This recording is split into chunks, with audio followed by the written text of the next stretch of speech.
I wonder if there's some kind of correlation between the people who can't do the thing they need to do at the time and the people who only let themselves take a break when they're sick or otherwise extenuating circumstances come in to stop you. Because I am the kind of person who will run themselves ragged until it either breaks them or they've got a valid excuse to not go. I had nearly perfect attendance for the majority of my years in school. And the thing I'm worried about is that that might not be as much of an achievement as I think it is. Not because I showed up every day and did the work every day, but more so because it was routine, right? Can we really give credit to ourselves when something requires little to no effort of us?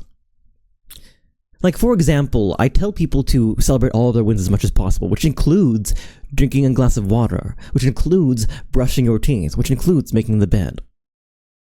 I tell everyone to celebrate those things because there are people out there who can't do that, or there are people out there who struggle with doing that, so that can be a small win for you already. But some people aren't only good at that, have mastered brushing the teeth, and drinking the water, and making the bed. And in doing so, they require more success, greater success, in order to find it notable, right? And so at what point does the work become so minimal in the routine that you don't address it anymore? I feel for me that being a perfect attendance and was not so much an exercise of my discipline and my ability to withstand the school system, so much as it was, oh, I'm going there every day. I go there already. I'm not going to stop going there for whatever reason.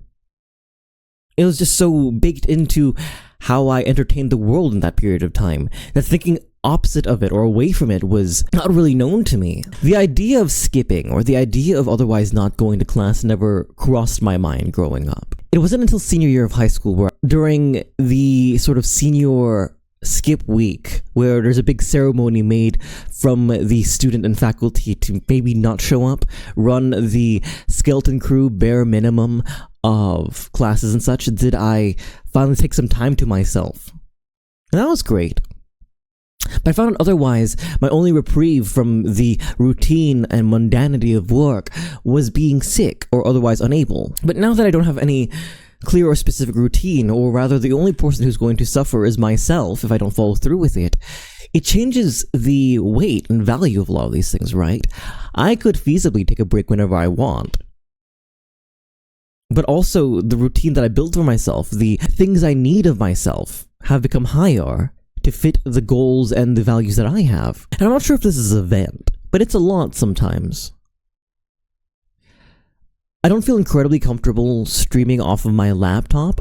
For those of you who don't know, my main work machine that I use to stream and record and edit everything has been broken since last week, the 11th of July. The stream was cancelled for then, and will be cancelled until I can get the fan ordered and the machine repaired. I moved as much as I could over to this PC that I'm recording off of right now, and if I can admit something to you, I have everything I need to stream off of this laptop, but I'm still going back and forth in my head. Today's Tuesday. I haven't streamed on Monday. I'm still going back and forth in my head on whether or not I want to do it. Whether or not I want to stream, use this time to stream, when I have a feasible excuse of, this is literally true, all my PC games are not here. I have to reinstall them on this PC, and in my effort to make a workspace for myself, a workplace for myself in this other PC, I've tried to make sure that there are very little to no distractions at all on it. It's only Adobe editing software, and now VC Face. So I'm not sure if I'm going to stream for the next week or so, but it also brings me to the idea of what happens when I come back, right? I think I'm very, very bad at taking vacations and breaks. I think I don't know what to do with them.